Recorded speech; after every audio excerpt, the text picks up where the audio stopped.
Now, Miss Kelly and I have made a great mistake out here this afternoon, Mr. Dowd, and we'd like to explain it to you. It was all my fault, Mr. Dowd. A human failing, as I said. Nevertheless, I find this all very interesting. You and Miss Kelly here this afternoon.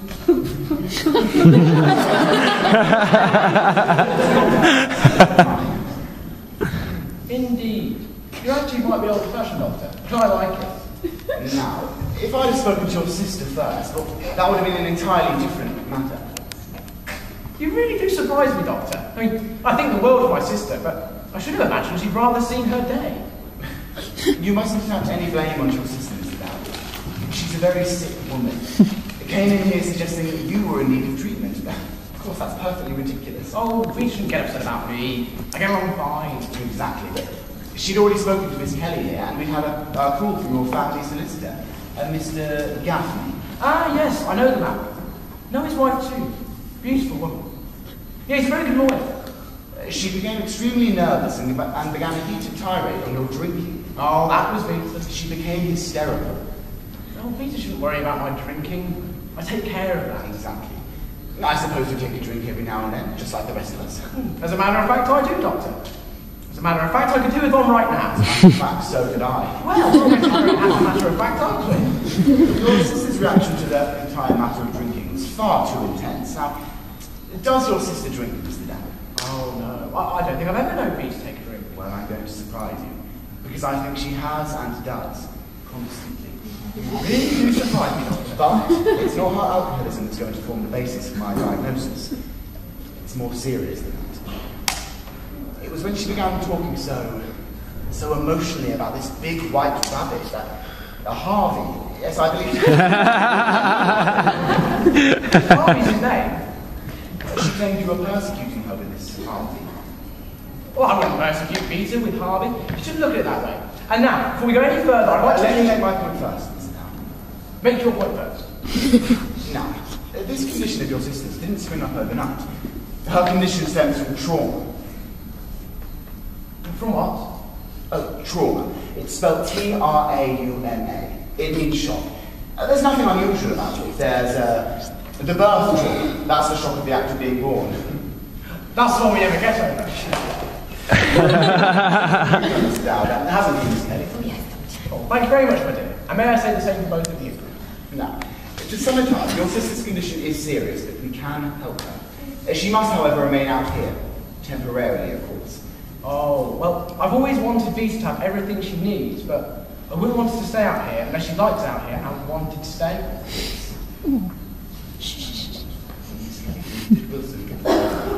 Yes. And Mrs. Simmons' attitude. Not unusual, Doctor.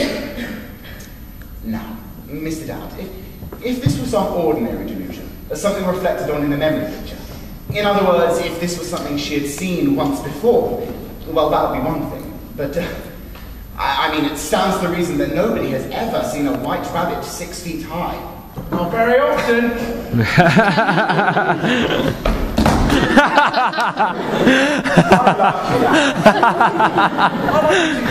And Miss Kelly here. I like her too. So, you see, she must remain out here temporarily. Under these conditions, I would commit my own grandmother. Why? Does your grandmother drink? No, that's just another figure of speech. Now, will you sign these papers as next of kin? It's just a formality. Oh, I think we better have Vita take a look at those. I mean, she does all the signing for the family. She's good at it. No, we can't disturb her now. Oh, well, then perhaps I better talk it over with Mr. Gaffney.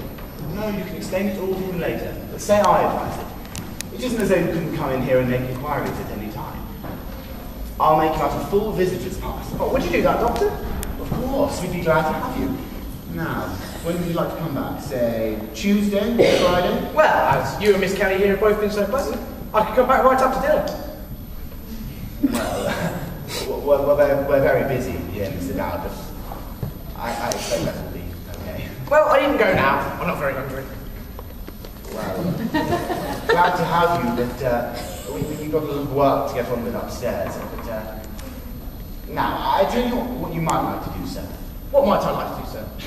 Well, we don't do this very often, but just to make sure in your own mind that your sister is in good hands, why don't you take a look around?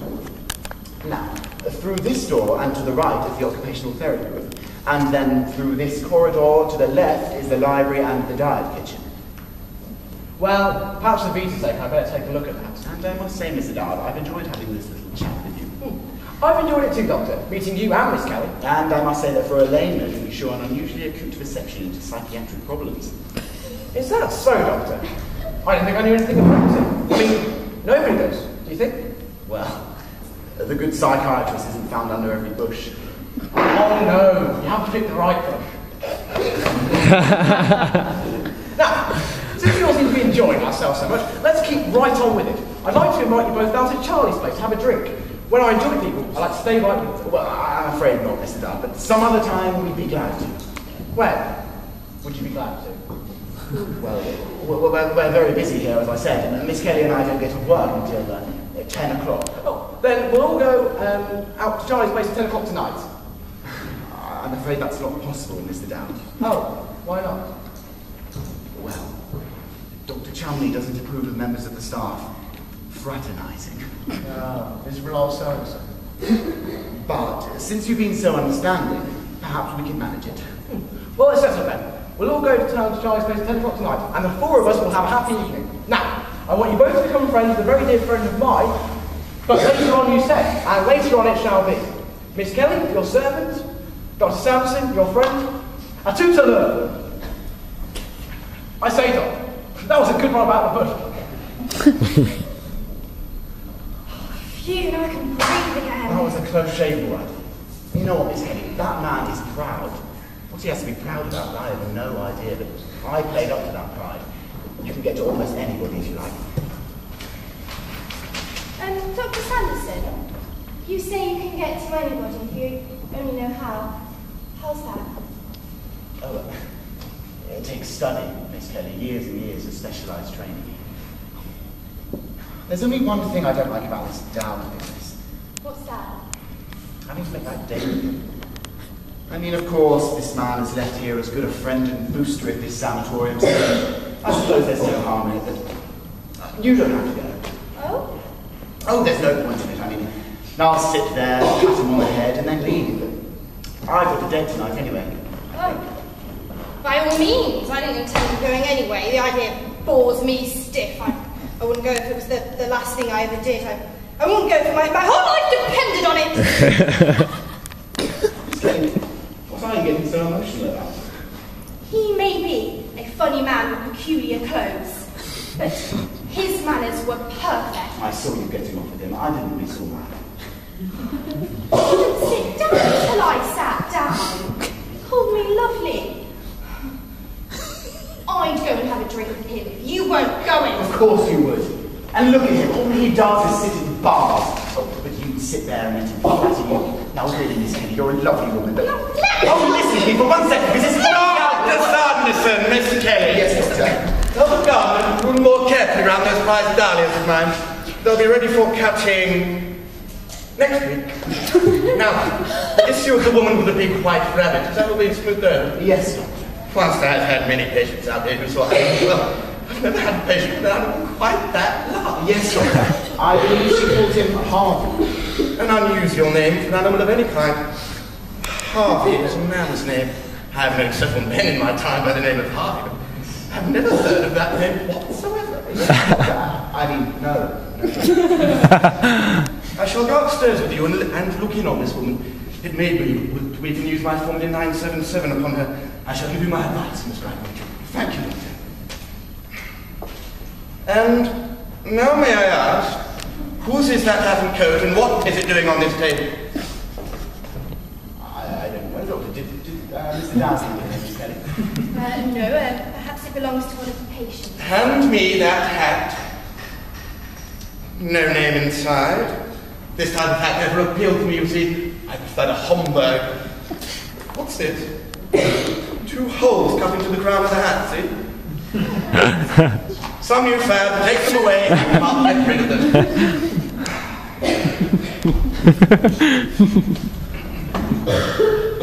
Hello, Dr. Chumley. How's everything?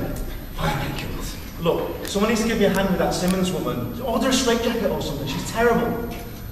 We're going up to see the patient right away. She's in the hydrophil. God, I've let the water run in. Good evening, Dr. Sam. Oh, good evening, Mrs. Channing. Willie, you haven't forgotten about the Claus cocktail party. We promised them faithfully. Going up to see a patient right now, dear. Down shortly. Make it a quick evaluation, please. We don't want to be late for the party. I'm dying to see the inside of that house.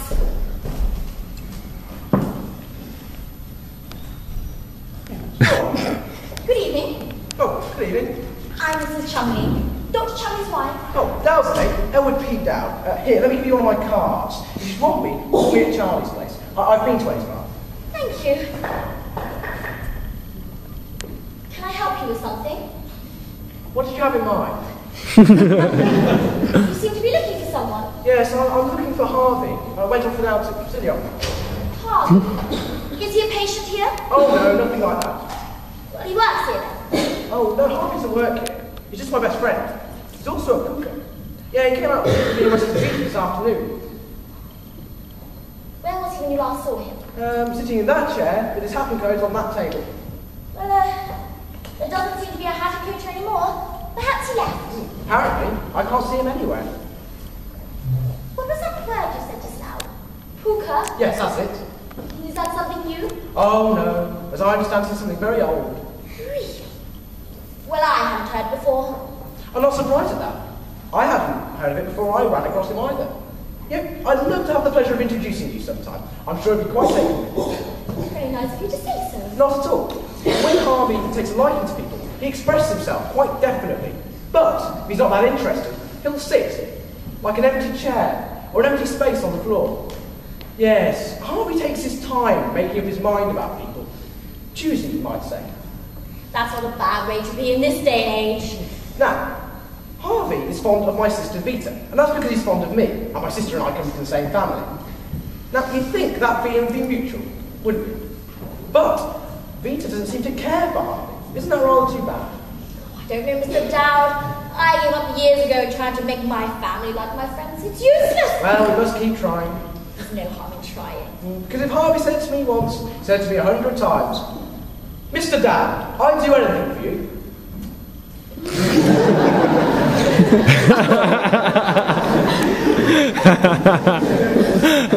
Mrs. Johnson. Yes. Did you know Mrs. McKinley, his Aunt Rose, will be dropping in on her unexpectedly tonight? I know, I didn't. And neither does she. And that puts you in the same boat, doesn't it? Well, I don't know anyone named Mrs. McKinley lives next door to me. Wonderful woman. It was Harvey who told me about her Aunt Rose. Now, that's an interesting little news item, isn't it, Mrs. Johnson? And as far as I'm aware, you're perfectly at liberty to pass it around. Oh, Mrs. C, would you care to come downtown with me? I'd be so happy to buy you a drink. Oh, no, I couldn't. I'm waiting for Dr. Chumley. And if he were to come downstairs and find me gone, well, he'd be liable to raise it. He would be irritated. Oh, we wouldn't want that, would we? Well, some other time, perhaps.